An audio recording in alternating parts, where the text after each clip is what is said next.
আসিয়া। আহা, আল্লাহর সামনে একবার মাথা নত করেছে, পৃথিবীর কোন শক্তির সামনে মাথা নত করে নাই। আসিয়া এবং ফেরাউনের ফিনান্স মিনিস্টার, অর্থমন্ত্রীর বিবি লুকিয়ে কালিমা পড়েছে, সাইয়েদনা মূসা আলাইহিস সালামের উপর ঈমান এনেছে। ফেরাউন শুনে দুইজনকে ডেকে নিয়ে আসলো।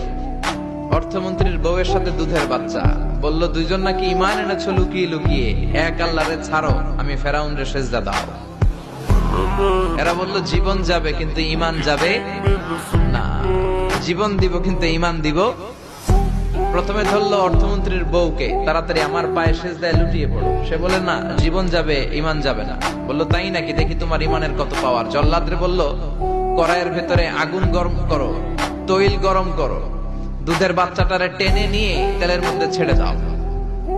কল্পনা করতে পারেন দুধের বাচ্চাকে